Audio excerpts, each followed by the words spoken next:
bill, the various financial assistance programs that are available to help low and moderate income, rate increases by Con Ed and NYSEG, and things to look out for in your monthly bills, and some of the legislative reforms we are trying to get done. I work very closely and have for a long time with the Public Utility Law Project.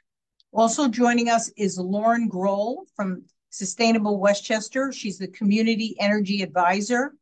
She's going to talk about grid rewards, energy smart homes, and community solar, and some of the local things that Sustainable Westchester offers to our constituents. At the end, there'll be an opportunity for questions and answers, which we will try our best to answer. Let me start with an introduction why I scheduled this. I've heard in graphic detail, and I do read Nextdoor, for those of you who wonder, because I see how mad people are, and rightly so, about their most recent Con Ed bills, a history of high Con Ed bills, particularly focused on Con Ed in this webinar, but it does apply to other utilities. And despite best efforts to lower our bills, like turning the heat down, turning off the lights, utility costs have become, frankly, unaffordable for too many of the residents that I represent. I share the anger and frustration. I have done so for a long time, and I'm committed to working to reduce these costs. Let me just say that each time that Con Ed has applied for a rate increase to the Public Service Commission, and I'm going to explain a little bit about that. The rates are set by the Public Service Commission. I have strenuously opposed every rate increase since I've been elected that Con Ed has proposed. But the Public Service Commission, which I will explain how it is chosen, has either made compromise arrangements, which are reflected in agreements that allow the rates to be raised and have a disproportionate impact, I believe, on consumers who are dependent on electricity and gas, just like water. It is an actual natural thing that we all need.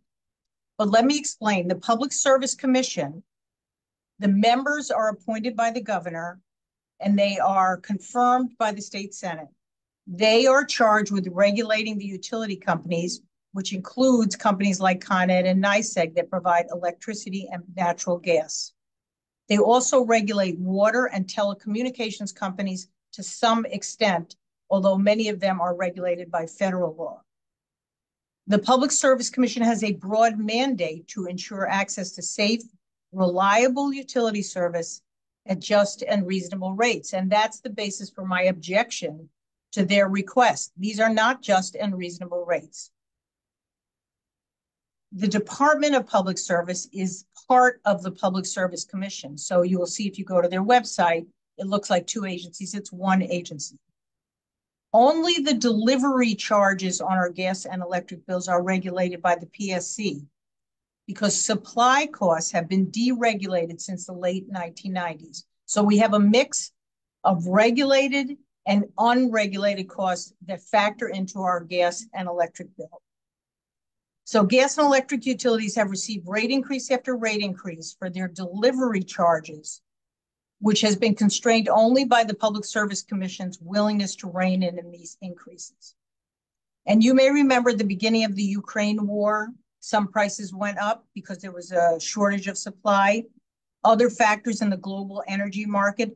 But today, delivery costs make up the lion's share of the expenses on the bills that you have shared with my office and that I have raised with Con Ed and with the Public Service Commission and with Pulp for Assistance. One of the things that's happening right now, and again, this is policy, this isn't your bill, this is the kind of thing we fight on at the same time, big picture and personal picture. We got to do both at the same time. On this big picture, the governor has now named 2 new members to the Public Service Commission who we believe will be a bit of a breath of fresh air. There's a 3rd person she is going to name as well. She has not named them yet. The 2 people she has named have been sent to the Senate, and hopefully soon we will have an opportunity to interview them and determine whether we should confirm them.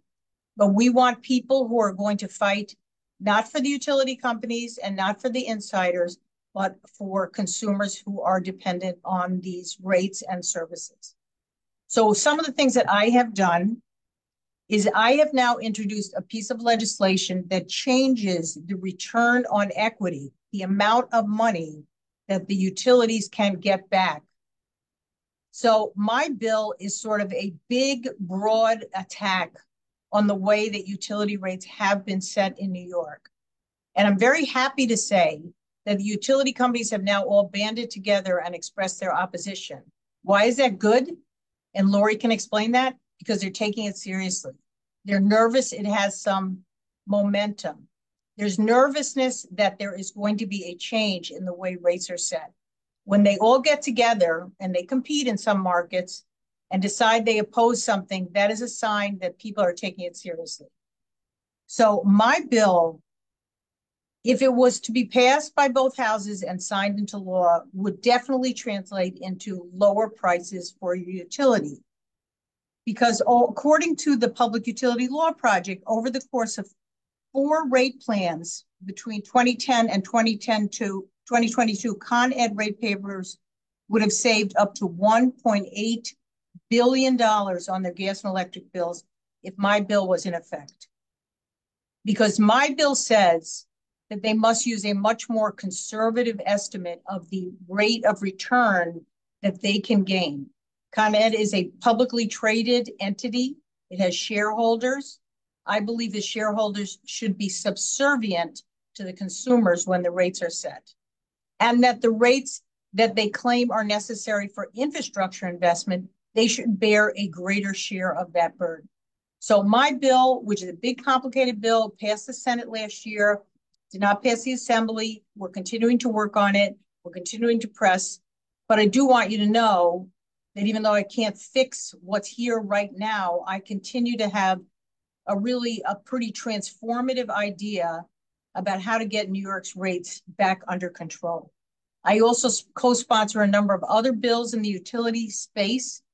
The New York Heat Act would require the Public Service Commission to develop a plan for having a cap that no residential customer spends more than 6% of their household income on energy bills. You're now spending far more than 6%, I can guarantee you, of your household income, many of you, on your utility bills. And it's simply, to me, unconscionable. And I've made that point.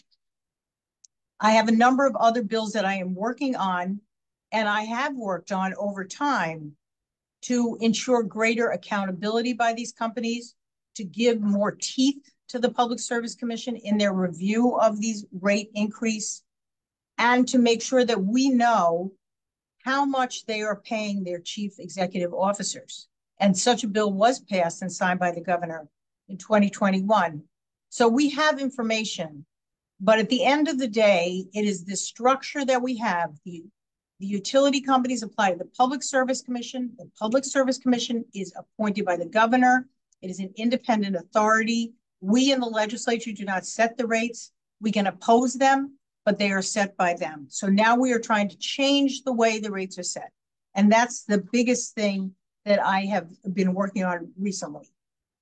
But so far, my bill hasn't passed. And even though some of these other bills have passed, they're not enough to really change what your bill looks like. And at the end of the day, that's my job, is to fight for you about your bill. So I'm going to continue to work on what I call the big picture items. But at the same time, I have encouraged people, and if you read my newsletter and if you'd like to get it, put your email in the chat and we'll make sure you do. I do encourage people to complain to the Public Service Commission, because even though they're not going to fix your bill, they're going to hear the outcry.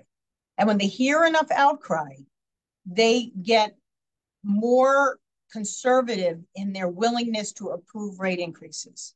And they start to push back against the utility request. So one, I encourage you, communicate, file a complaint that your bill is too high, that you kept your thermostat low, that you didn't turn the heat on upstairs, all the things that people have said, particularly people on fixed incomes, seniors on pension or on Social Security. There are some very dire circumstances. I'm well aware of them. Secondly, I encourage you to call or email the governor's office and tell the governor that you are profoundly upset and disappointed that these rates exist and that you want a change in the way your utility rates are determined and collected. So again, I hope you can understand I'm doing what I can as a legislator to change the whole structure of the way rates are approved and the way our bills are given to us. I know I did ask, I checked my bill. My bill has gone up extraordinarily high, as has everyone here. No one is immune from this. And yet it posed a tremendous burden on everyone. And we have to be uniformly opposed and make our voices heard. So in the short term, because we're also looking for short-term solutions, and they're more optimistic than my dire long-term solutions, I'm going to start by handing it over to Lori Wheelock.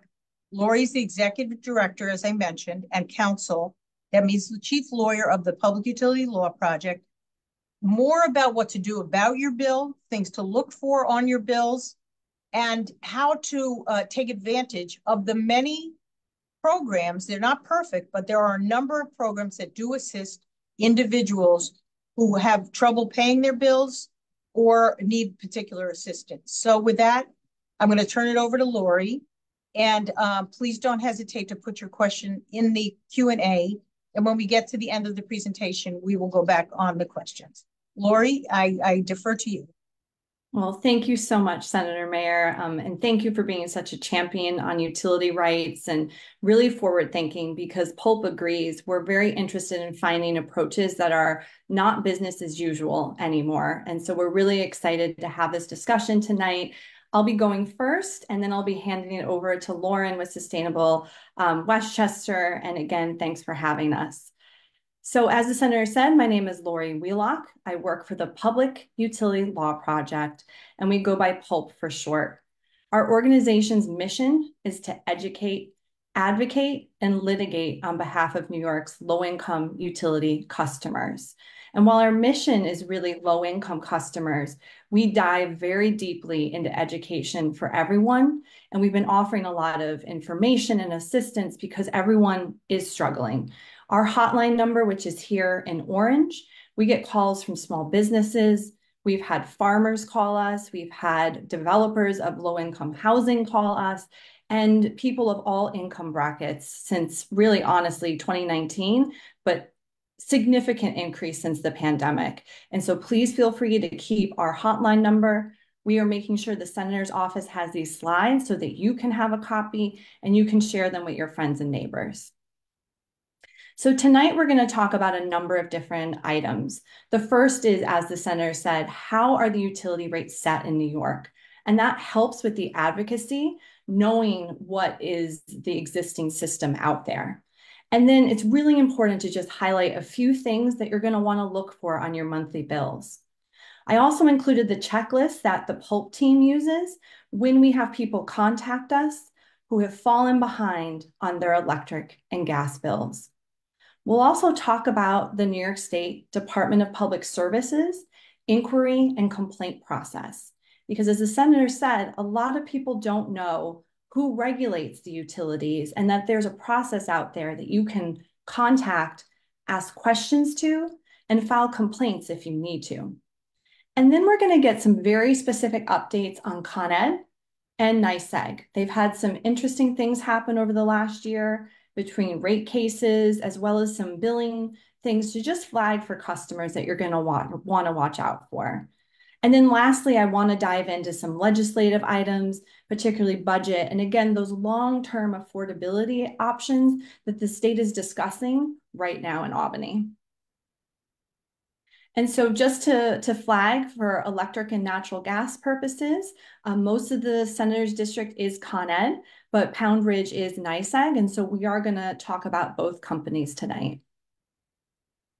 So the senator hit on a lot of this earlier, but I think it's going to carry very well through our discussion tonight, because there are two sides to your electric and gas bill. The supply side, which is that unregulated charge, to the delivery side of your bill, which is regulated. I saw a question in the chat about why the supply side has been deregulated, Well, back in the 1990s, there was an interest in opening up the supply market with the thought that having more suppliers in that market would result in lower rates. But with that comes the reality that because the supply side is not regulated, the utilities have to purchase that electric and gas, and they're supposed to just pass it through to you. So as the senator flagged, this means that it's dependent on the market, which can be very volatile. With a war in Ukraine, with inflation rates, things of those natures have shown themselves in recent years to be very volatile and causing increases in people's bills. So while you have Con Edison and NYSEG and you can get supply from them, there are third-party suppliers called ESCOs in New York State. New York State has a website called Power to Choose where you can go and look at the alternative supply rates, but Pulp does caution just to be very careful. It is a contract that you enter into with this third-party supplier. Sometimes once the contract ends, that price can go variable with the market. And so again, you might start to see higher rates out of nowhere, and that could cause, financial strain. So we just say monitor, flag, and really look into your options. Another option is one that I bet Lauren will talk about in a little bit, which is community choice aggregation and Westchester Power, which is operating in 29 municipalities in Westchester. They provide service for Con Ed and NYSEG, and so that could be a good alternative as well.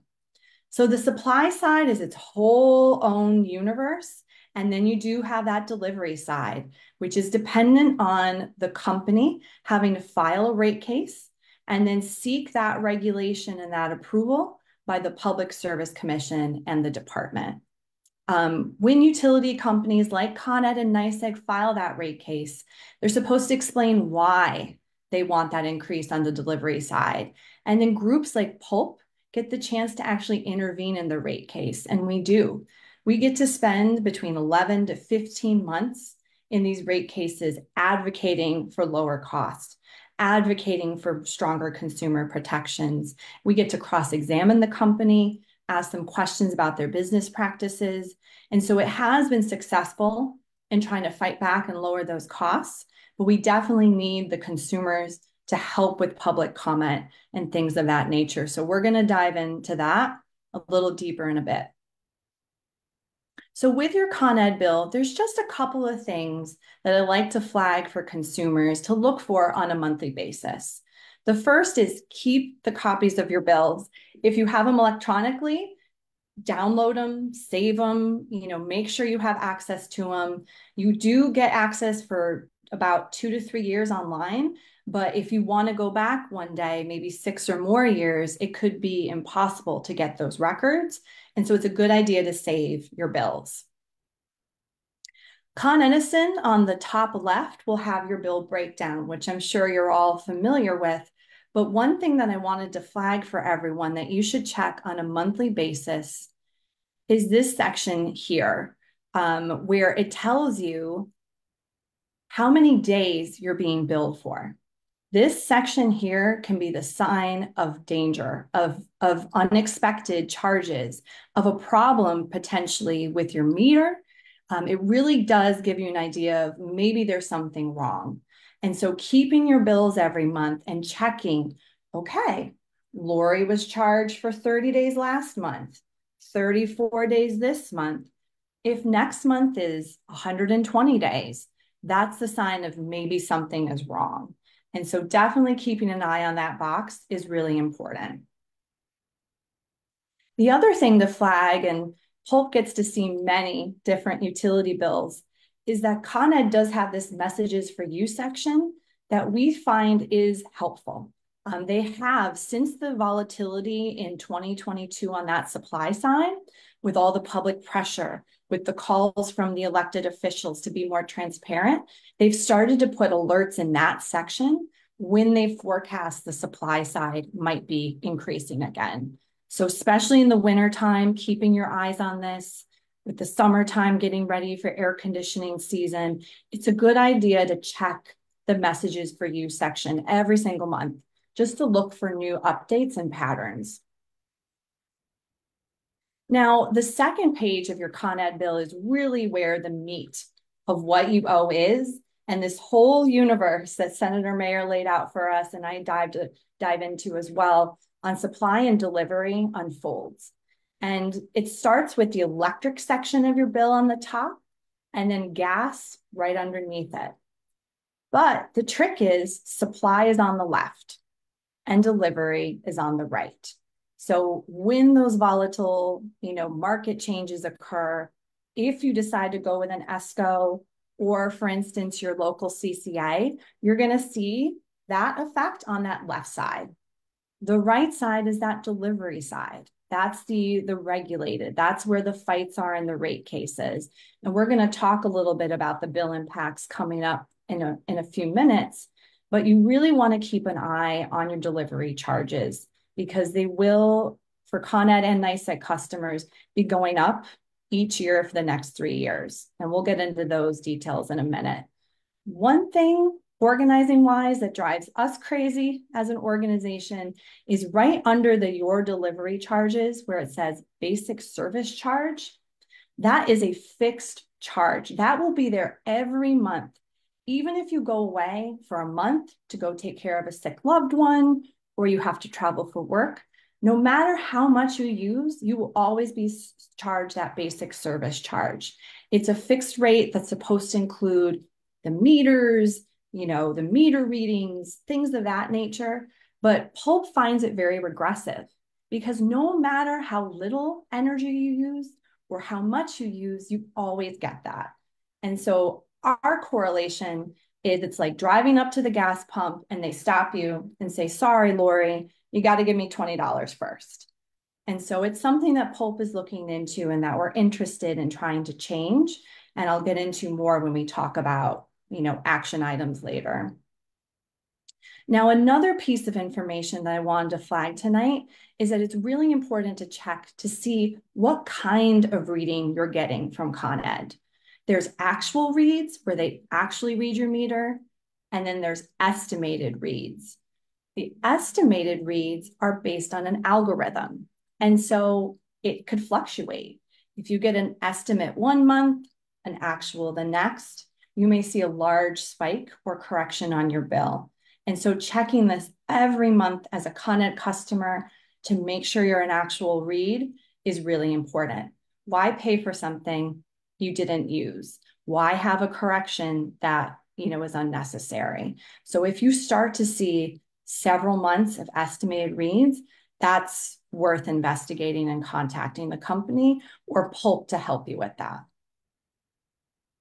So Con Edison also has this section under their bills called Understanding Your Bill. Lots of tiny words here, but it is helpful for trying to provide some more information about what all these different charges are, what's going on with the bill. It can be helpful. So I just wanted to flag that as well. So that was for Con Ed customers. NYSEG bills look completely different. And so I'm just going to spend a couple minutes on this, but highlight the same information, but just for our NYSEG customers, highlight where to look on your bill. So NYSEG customers have bills that look like this. They don't have the usage charts in the upper right-hand corner like Con Ed does. And this bill is also a good sample because it's of a budget billing customer. And so we often talk with people who are on budget billing. And typically what the utilities do is they look at your energy use from last year and they add it up and divide by 12, and then they come up with an average. So for this customer, the NYSEG monthly billing moving forward would be $250 a month. The trick is though, just because you're paying $250 a month doesn't mean that you're using that much energy. You could be using more or you could be using less. And so on this sample bill, the most important section is under budget balance. You'll see where the customer owes $141.67. That means this customer owes that to the company, even though they've been paying $250 every month. So as a budget billing customer, just get that extra check every month to see how you're doing. So at the end of the year, you don't get hit with this, guess what, Lori, you owe $1,000 now. Now, NYSEG's supply and delivery charges are set up a little bit different than Con Ed's. They have their billing information on the right, how many days you're being billed. They highlight the specific days as well, which is interesting. They then have their electric charges and their supply charges on top of one another. And at least their meter readings are in a similar place to Con Ed's. But NYSEG is different. NYSEG has a very large system. They're in a lot of upstate New York as well as Pound Ridge. And so the state has given them permission to do meter readings every other month. So as a NYSEG customer, it's very common to have an actual reading one month and an estimate the next, but you do have the right to read your meter and submit it directly to NYSEG. And so if you're experiencing any fluctuations that are financially straining, this could be something that would be helpful, is to make sure that you are sending in those meter readings. And so this is another area Pulp, helps people with all the time, is getting into that process to try and help control your bill a bit. So again, they have their electric delivery on the top. The supply is right underneath it, very different than Con Ed. And for the gas, it looks just the same as above. You'll have your dates. You're gonna have, okay, checking your meter. This person had 2 estimates. That's a bit of a flag. Why is this happening? And then again, our delivery world and the supply world. So hopefully that was helpful and kind of just explaining things to look for on your bill while we're dealing with the volatility on the supply side, and then the delivery increases that NYSEG and Con Ed customers are going to feel. And we're going to dive in those specifics in a minute. So this next slide is something that my team uses every single day. And we have people call us every day saying, what do I do when I fall behind? Am I going to lose my service if I can't pay the $600 bill that just showed up? And so the first thing we tell people is pay what you can when you can. If you get that $600 bill and you can only afford to pay $200 right away, we say pay it and then start the investigation, start talking to the company and trying to go through this checklist to see what's going on. The fear is you're paying and you're using service, but if you're not paying for the service and you get these large bills, they are going to start accumulating. And we also have late fees, so it starts to snowball. So we have individuals that we work with, and every week they pay X amount because they're on Social Security and they know they have a limited income. And that gives us time, excuse me, to help figure out what's going on while trying to help with some alternatives as well. And so the first thing to do is if you're falling behind, you got that large bill and you have what's called a termination notice, call the utility and figure out, am I at risk? Am I in the queue to be shut off? If they say yes, you can ask for a 30-day courtesy hold. 30 days is not, a tremendous amount of time, but at least it gives you 30 days to try and remedy that situation. And so the next thing we usually do with people is go down the route of financial assistance. There are several different low-income financial assistance programs through your county social services department.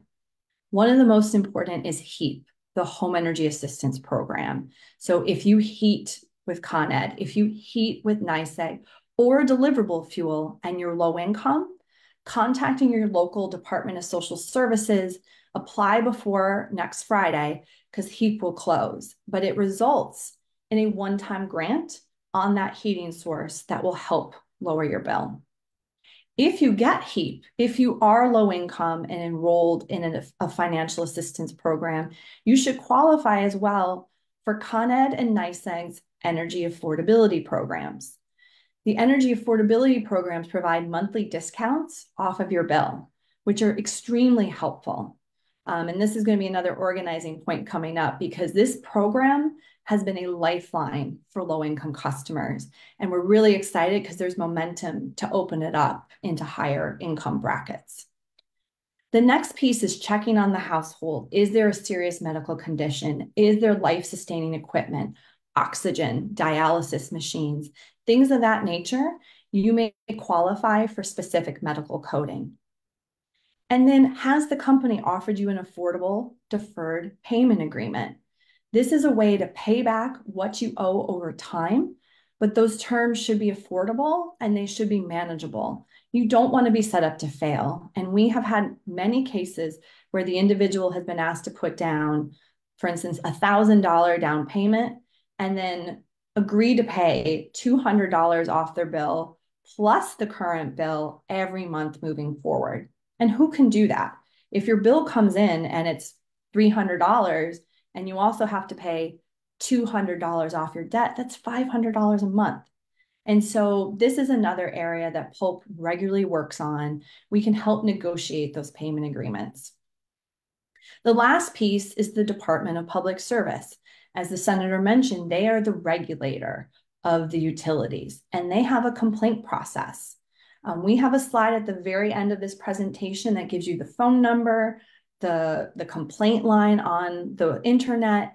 If at any point you are struggling to deal with Con Ed or NYSEG, if you can't reach a resolution and you're trying to work with them, you can file an inquiry or a complaint with the department and have them investigate what's going on. And a lot of people don't know that's possible.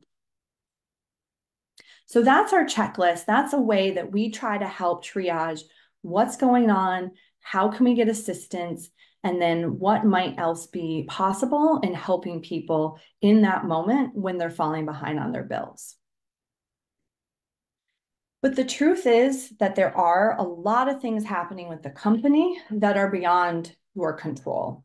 And so I wanted to do some updates with both Con Ed and NYSEG, and then talk about some advocacy points real quick.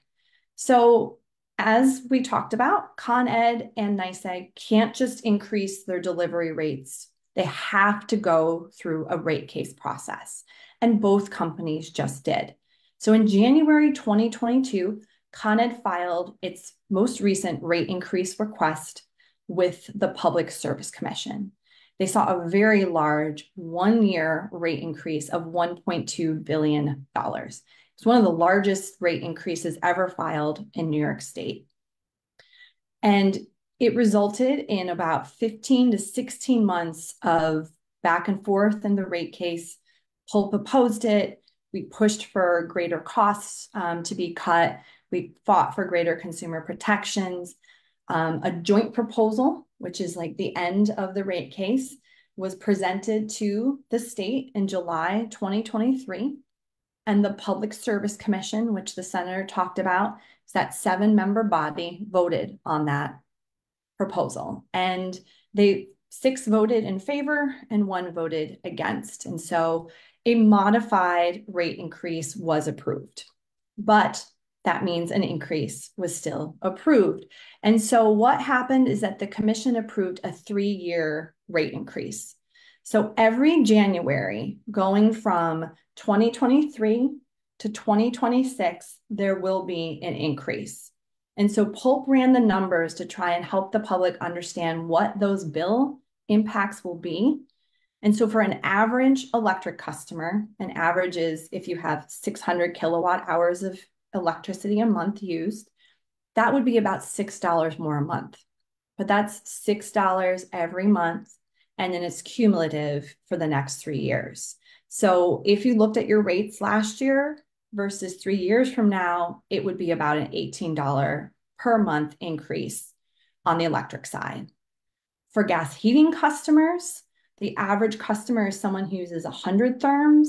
And the concern is that increase would be about $13.50 more a month, again, cumulative every month next 3 years. So 3 years from now, that's more like $40.60 a month. Outside of the rate case, groups like Pulp, AARP, who represents older adults, have been working as hard as possible to try and find other ways as well, specifically with Con Ed and NYSEG, to really push them to help offset some of these rate impacts. And so one of the things we did is we filed a petition with the state to require the tracking of whether or not these utilities are filing for federal applications for funding.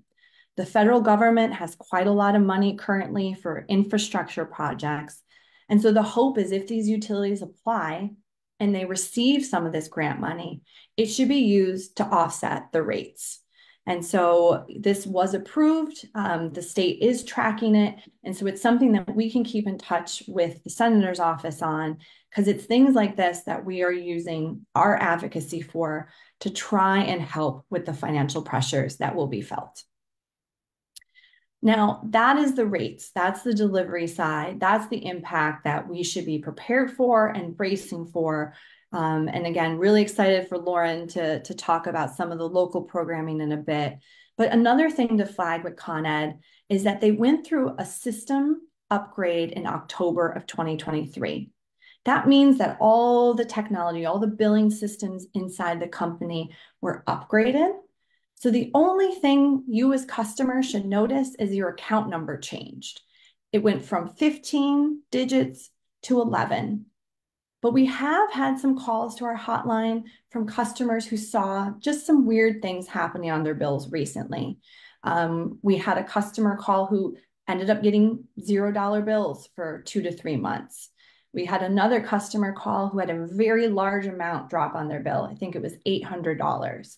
And what ended up happening is after investigating, it was determined that it was a billing system error associated with this upgrade. So this is not widespread. We've had definitely some bugs uncovered through our hotline, but it's something, again, to be aware of. And what I like to tell people is if you feel in your gut there's something wrong, there's probably something wrong. Trust yourself and start to look into what might be the issue, call Pulp. And again, there is probably something going on. So that was Con Ed. NYSEG also recently went through a rate increase. And what happened was they filed in May of 2022. They saw, along with their sister company, Rochester Gas and Electric, a $447 million one-year rate increase. Pulp, again, intervened as a party. Multiple groups intervened to try and cut those costs. But by October of 2023, the rates were approved. And so similar to Con Ed, there will be a 3-year rate increase. So the rates will go up every year for the next 3 years. And so customers of NYSEG will feel that in May. So that means very soon this next increase will occur. And so on the NYSEG side, it's more like a $9.94 increase back in 2023. It's going to be about $8.88 this May, and then $11.34 come May 2024. For our gas heating customers, tail end of last year, it was $4.96 that would have dropped on the bill for that average customer. And then it's going to be about $2.13 come this May, and then another $4 by 2025. And again, each of these. Can I interrupt you for 1 minute? Of course. I'm just a little worried about time. Sure. I think most people here are Con Ed, not NYSEG. So maybe you could jump to the next slide because I want to. Absolutely. Absolutely, Senator. So my very last slide is just on budget and legislation. And so we're really excited because there are multiple existing programs that are out there to help you, some of which Lauren will be talking about, so I'm not going to address them. But there's this whole other universe in progress. And the exciting thing is that the state is looking to increase the eligibility from not just low income, but to moderate income. And there also is great support from individuals like Senator Mayer who are willing to do the difficult work of jumping into complexity with the rates and how they're structured and looking to cut costs there, which we're really excited about. So the end point for me is just to say that there is an interest, there's momentum, groups like Pulp are here to help you, And I want to now turn it over to Lauren at Sustainable Westchester.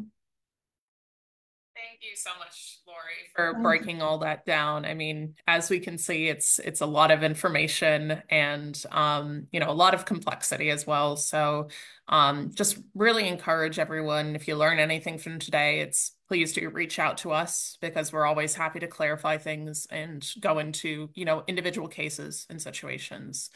So with that, I am going to launch into my presentation and keeping an eye on time here, going to try and, cut it down a little bit from what I'd normally cover. But again, happy to reach out if anybody wants further information. So just a little bit of background about Sustainable Westchester. If you're not familiar with us, we are a nonprofit consortium of Westchester municipalities with a ultimate goal of collaborating on sustainability efforts, providing solutions and program opportunities to residents, local organizations, and elected officials, all sorts of different actors, really. And with this, almost all of the municipalities in Westchester are members of Sustainable Westchester, including all of Senator Mayor's territories, I believe. So that is very exciting, as well as Westchester County itself. So because all the municipalities are members of Sustainable Westchester, that means that all of you are able to take advantage of a variety of programs that we offer about sustainability, clean energy, and energy and cost savings opportunities for residents as well. So one program that many of you may be connected to us through, as Lori kind of alluded to, is our community choice aggregation program known as Westchester Power. So through that program, we help to deliver renewable electricity to over 125,000 residents in Westchester County. I will note from the outset that if any of you have gotten, letters about your enrollment or anything like that, because the municipalities are the ones that sign up to enroll, that's part of the community choice aggregation model, which does a big, lift in terms of reducing emissions at the countywide and the statewide level. But our team is very open to answering any questions you may have about the program, about your participation, about the rates. So please do reach out to our team for any questions on that. And additionally, before I launch into the program details, I also do want to cover that Sustainable Westchester is a member of the Regional Clean Energy Hubs Initiative, which is a statewide initiative providing information on clean energy and, just general information on home energy and other home upgrade services. So this is a service you can take advantage of completely for free. And if there are any folks on the call that aren't for Westchester for whatever reason, I can connect you with your local representative. But if you're in Westchester County, you're stuck with me, I guess. So with that, let's launch into, the ultimate topic for tonight, which is energy costs. So we've heard about policy efforts, as well as your rights as a consumer, which are all, very important areas to be engaged in. But we also want to talk about what folks can do at the individual level to make changes at home. So we have a lot of programs that can really help empower you in your energy decision making and also help to save costs and save energy in the long run. So these programs include our community solar program, our grid rewards program, and our energy smart homes program, which I will launch into each one shortly now. So community solar is an opportunity that is a bit of an alternative to what we would traditionally consider in terms of rooftop solar. So instead of, having to deal with the upfront costs of installing solar on your own property and, managing all the installation, details there, what happens instead with community solar is that the solar comes from somewhere off of your location. So a collection of solar panels maybe in a parking lot or on top of a municipal building. And then you are assigned a portion of that solar, which then the solar energy is delivered to the electricity grid, and you get a portion of the benefits from that that are included on your bill as a cost reduction. And with this, there's no fee to enroll in the program. It doesn't change your enrollment in any other assistance or utility programs that Lori covered so well before. And it also doesn't change your electricity supplier or deliverer or anything like that. So this is a really great opportunity to look into, and we are always, encouraging people to sign up for our community solar offering. I will note that as part of federal and state climate action guidelines and just general, energy efficiency law guidelines as well, that we are prioritizing enrollment in low to moderate income communities, as well as areas in the state that have been designated as disadvantaged community areas. This also holds true for anybody that receives assistance benefits like HEAP or SNAP, also known as food stamps, or any of the other ones listed on the screen here. If you fall under the income levels for your given household size, this could be a great program for you, and there is prioritization for these groups to get a spot with community solar. So with that, we are here to help, check your eligibility and also help you enroll in the program. So you can find more information in the information on the screen, and I'll make sure that these slides get sent out as well so that you can all access the links as well at a later time. So community solar is a good option for reducing the cost on your electricity bill. But we also want to talk about, actionable items as well that you can do where you can actually, feel your participation in lowering your energy costs and energy usage as a result. So Grid Rewards is another program that we work with. It is actually an application that you can download on your phone or sign into via a web browser that can help you track your energy usage and learn about ways to reduce your energy consumption.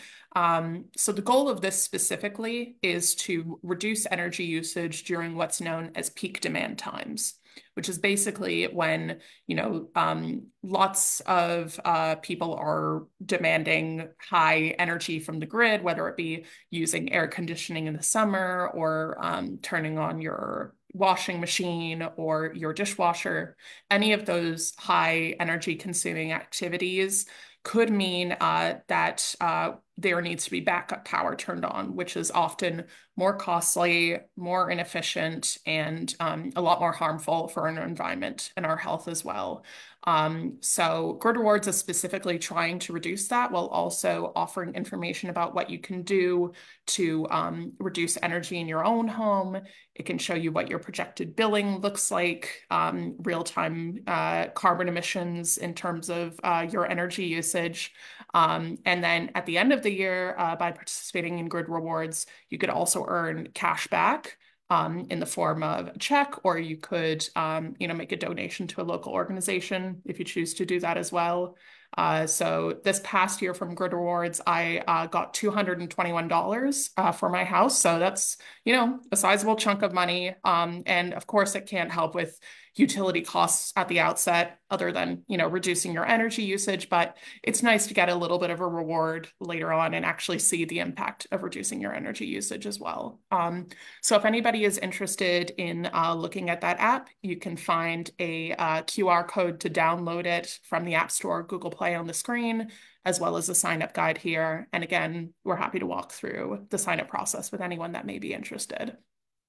And then finally, the program that I work in specifically is known as Energy Smart Homes. And this is for folks that are looking to take, more of a whole home approach to energy savings and, getting savings in the long run as well. So our program is specifically focused on addressing the impacts of energy use in residences and buildings, which make up a large portion of energy usage statewide and especially in Westchester County as well. So we're here to help homeowners learn about all sorts of different services when it comes to energy upgrade incentive and rebate programs. We can help people with their applications to these programs and also offer one-on-one assistance over the phone and email. And we also help to connect residents to local contractors that work directly with these incentive programs so that you don't need to do anything on the application end yourself.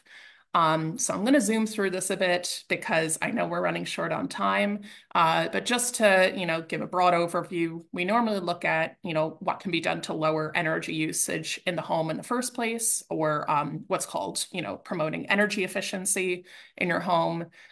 So this can be helped with measures like insulation or air sealing that help to reduce energy usage beyond just, actions like switching off your appliances and turning off your lights when you leave a room, which are all great things. But if you have, drafty areas in your home or areas where the temperature difference is especially noticeable, particularly cold or hot spaces, this could be a good, measure to do, as it is, a energy savings and, in the long run, cost savings guaranteed option for folks. So this process normally starts with what's called a home energy assessment, which all New Yorkers are eligible to get a free home energy assessment. That will include, some visual assessments and diagnostic testing of your home, basically more robust testing. This is a great way to look at what your energy usage is at currently, and then also provide recommendations on what you can do to continue to lower it from there. And then it will also provide a list of recommended measures that you could undertake to lower energy usage further in your home. And there's a lot of incentives and rebates available from the state, from your local utility, from the federal government as well, that can help with a lot of these costs. So you'll probably be eligible for a program called Comfort Homes, which offers up to $4,000 in incentives for insulation and air sealing products. That can be stacked with rebates from both Con Ed and NYSEG, as well as a federal tax credit of up to $1,200. And for folks that have more limited or fixed incomes, you could qualify for NYSERDA's Empower Plus program, which, depending on your income level, could potentially cover all the costs of insulation and air sealing upgrades. So that is a program that I work with a lot, and I am, happy to talk on about, what you need to know, what information you need to gather, happy to help with, the application and everything like that. So, definitely review this information at a later time, and feel free to call me if, this is something that you're interested in. And I will also zoom through heat pumps because I was going to anyways, but if you're looking at, changing out your heating system to be more energy efficient, or, sorry, zoomed through a bit too much there. But if you're looking, for the most energy saving in terms of, changes that you can undertake at home, heat pumps are a great option. They're a lot more efficient than, boilers or furnaces that are traditionally found in New York State homes. And there are a lot of rebates that can be stacked together to lower the costs of these systems quite significantly. So again, please do reach out. We have a lot of resources that folks can take advantage of to help in their decision making, and to hear from others about how these projects have gone as well. So please do reach out. You can find my contact information here, and I'll also drop it in the chat once I'm not sharing my screen. And yeah, I'm really happy to be a part of this topic. It's something I care a lot about, and that I know has affected a lot of people this past season and for many seasons before it. So really excited to hear folks' thoughts. And thank you again, Senator Mayer, for hosting this and for making this information more accessible to your constituents. Thank you. Thank you, Lauren, and thank you, Lori. And sorry, we actually had so much to say that we're past we're up at our hour, but I'm going to keep going just on a few of these questions because I think it will be helpful to get the answers. So one that's come up a few times is when you go to the Public Service Commission complaint link, they say complain to the utility first, and it looks like you need a specific issue other than your bill is too high. Lori, my view is you should complain regardless of what it says on that little thing that they're trying, you should just complain anyway. Do you have any thought on that? Yes, and first and foremost, thank you. And my apologies for going long, everyone, but happy to stay on and answer some of these questions. So under the public service law, the way it's written, you're supposed to go to the utility and talk to them and then file your complaint. But the truth is that your voices are important, and so it's worth trying. You can also file public comments in the existing rate case proceeding, and that never closes. Con Edison's rate case had over 8,000 public comments. It's probably one of the most that was ever included, and they actually talked about it when the commission voted. And so I'll drop into the chat that link. I think it's worth trying. We can never promise that when you call the department, they will take your case and run with it, but it's worth trying if you are concerned about your bill being high. Thank you. Good. And look, I have to say, as an advocate, it is worth trying to make sure that the commissioners know that there are these complaints. I have found that it is relevant. Several people have written that they're worried that the third-party ESCO is enrolling people without their consent. Con Ed is using them. The ESCO sent the letter and say, if you didn't respond, you're automatically enrolled. Since we never heard of them, and neither Con Ed sent us any letter making us aware as their third-party vendor, none of the residents of my buildings enrolled. They will not unenroll for 2 billing cycles. Is this an ESCO issue, or is this the potential that this community is in the Sustainable Westchester Community Aggregation Program? So and Lauren, do you want to go first? Yeah, I'm happy to cover that. So I will clarify that there is quite a bit of difference in terms of an ESCO versus a community choice aggregation program. So with an ESCO, just an energy supplier or an energy supplier, because they're all energy supply companies. There shouldn't be any automatic enrollments, at least as far as I'm aware of. Lori, I'm sure you're more tuned into the legal matters there and can correct me if I'm wrong. But with community choice aggregation, that is something that the municipalities sign on to. Specifically as part of conversations, with the aggregator to show that there's going to be significant demand for these kinds of, energy, for this kind of energy supply, in this case, renewable energy, which hopefully contributes to making for a more competitive rate. That has been difficult in years past just because, all the global factors that we have alluded to when it comes to, global conflicts or climate change as well. But it is something we're actively working on as well. So please do stay tuned. And if you want to learn more about your options with Sustainable Westchester, Westchester Power, which does include, opting out if it is too much for you and your personal costs, please reach out. I'll also include Westchester Power contact information in the chat. So in answer to this specific question, you're at a place where the company, it seems to be a different company than Con Ed, is now saying they provide the power and that they won't unenroll. If you have a question like that, can you call Sustainable Westchester and ask for help in figuring that out? Yeah, absolutely. And I will clarify that you should not be receiving any communications that say you can't unenroll. You're definitely allowed to. The term is opt out, but it's the same as unenrolling. There's no restrictions on having to stay in the program in any way. So, but please do follow up with our team, and we'll clarify in any way that we can. Okay, another question that's come up is, it seems to me the delivery charges for both gas and electric have increased in direct proportion to the cost of raw gas and electricity. Currently on a bill from January to February, my total bill was over $1,200 for a 16-foot, 100-foot house. I have all new double pane windows. I understand the price of the raw gas and electric varies in the marketplace, but why do the delivery charges also go up? The delivery infrastructure has been in place forever, so why did they raise the price?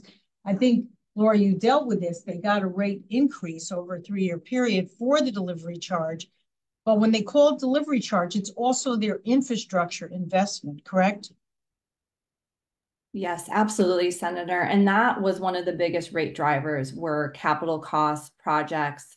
They also flagged like property taxes, increase in employees, things of that nature. So, it is a lot though of those capital projects.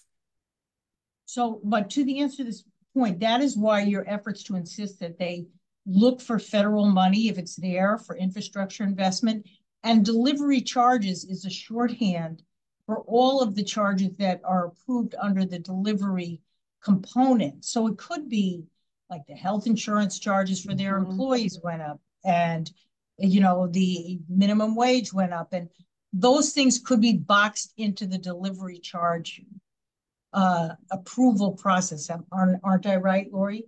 Yes, yes, you are. So when we call it delivery, it doesn't just mean it's delivery. It's all that they package in delivery, which is one of the reasons why I am trying to change the way the rates are approved to be much more narrow and specific, but that we can't get that automatically. Is it true Westchester subsidizes New York City Con Ed rates? So I would say that it is a very complex process. There are it's called SC1 to get really deep into the weeds. There's SC1 rates for residential New York City customers. They have an SC1 residential rate for Westchester, but there are differences. So the property taxes, for instance, there's something like the market supply charge reconciliation that could actually be different for Westchester residents. So it's a very complex process, but there are variables included in the rates that are different depending on where you are in the service territory. So I just want to say again, when people say how to contact you, both Sustainable Westchester and Pulp, their information will be in the chat, but it's also on the slides, which will be shared, and you can look them up online. They both have questions, numbers, and emails, and you can get to them directly. I'll do one or two more questions.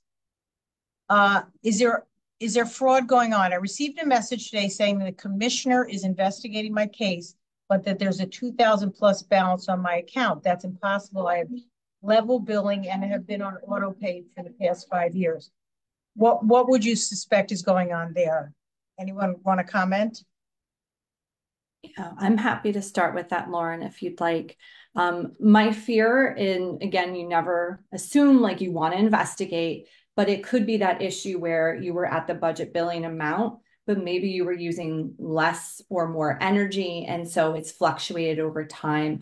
The bills can be very tricky to capture, but don't just assume that. I think we need to investigate. It sounds like you filed a complaint, which is a great step. And then just make sure to keep updating that complaint. Call them when you get your next bill. Send them copies. Keep on the Department of Public Service so that complaint stays active, and make them provide a determination on what ended up being this $2,000 to make sure if you actually owe something, you know where it came from, because maybe you don't, maybe you do, but right now I think you're headed in the right direction to file that complaint, just like the senator said, and go with your gut and investigate. Another question is about, which you referenced, but I just want to go back to it, different account numbers on the monthly bill from Con Ed. When I inquired, I was instructed to discontinue using my original account. My bill continues to escalate to over 200 more than in the past, when it was an average of $70 a month. The amount of so one is on the account numbers, that does not, different account numbers, that doesn't account for the increase. It isn't that there's a confusion about the account numbers. You've given the information, you should use the new account number because they changed their account numbers, I believe, Lori. But the problem is in our district, the rates are not the small amount that you mentioned at the beginning, Lori, like $8 more a month. They are $200 more a month right now. And that's why so many people have reached out to our office. So that's a combination probably of the delivery and supply, if I had to guess. But in some cases, it is the supply it is the regulated part, the delivery cost that has gone up so substantially. So again, we are trying to get them to revisit the way the bill is structured, the way the costs are approved. People said, is there any oversight and audit of the providers to ensure the consumers are being protected? When you make a complaint, you give tools to the Public Service Commission, and proceedings are begun when there is an allegation of mismanagement or fraud. But they have disproportionate power, in my opinion. And that's one of the reasons we rely so heavily on PULP as an advocate at the Public Service Commission. Lastly, the bill to limit to 6% of household incomes, but only benefits lower income households. If you have two houses of the same size with a different income, family B would save $3,000 while family A would save nothing. So I recognize that, particularly for my district, many middle income households are suffering with this. It is not only lower income households. And one of the things that I am trying to do is, again, change the way the rates are approved. But you're right in this question, is that many of these benefits are focused understandably on low income consumers who simply cannot afford it. But the definition of low and middle income in Westchester is different than some other places. And we're going to continue to push to get as many benefits for middle income folks as well, because the costs right now are astronomical and really can't be borne. So with that, I'd like, if Lori, you want to say some closing remarks, and Lauren, just again, put your information in the chat. I'd be happy to have you say a few remarks before I close out. Well, thank you again, Senator, and to your whole team for organizing this, and to everyone that joined tonight. We'll again make sure that you have the slides, and feel free to reach out to us. We're happy to come back whenever you need us. And again, to Lauren, it's always wonderful to collaborate with you, because the energy efficiency side is so important. So over to you, Lauren. Thank you, Lori. You kind of stole the words out of my mouth, but that's great. And I am really appreciative of this as well, because I find myself sometimes confused about all this utility bill lingo, and whatever assistance we can provide. Similarly, we're here to help, and we want to emphasize that there's something for everyone out there, even though it may not feel like it. There are benefits that we can look at that benefit every income level, every type of home, regardless of what your current systems are, regardless of if you own your home as well. So please do reach out, and we're happy to talk through your options with you. Well, we're very, very fortunate to have you, Sustainable Westchester, Lauren and Lori, here. I think people can understand that as someone who represents you in Albany, as well as obviously lives here, I'm very dependent on having partners in this work. I have many colleagues who are totally on board, and we have made inroads in changing the mindset of the regulators and the utility companies, that they are accountable to us, first and foremost to us as consumers and us as customers, and to ratepayers. And we'll continue to make that argument. I want to thank my staff, Hannah Kirk, PJ DeGennaro, Rachel Estroff, and our two Spanish translators, our ASL interpreters.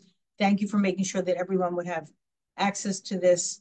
This will be recorded and available. And if you would like to receive my email newsletter, which is about every 2 weeks, and talks a great deal about, for example, this program and other programs that we're working on, please put your email in the chat, and we will pick you up and add you to our list. With that, good night, all. Thank you again for coming. Thank you for participating. I found it very informative. I'm going to go home and restudy my Con Ed bill and learn something new every time. Thank you all very much. Good night.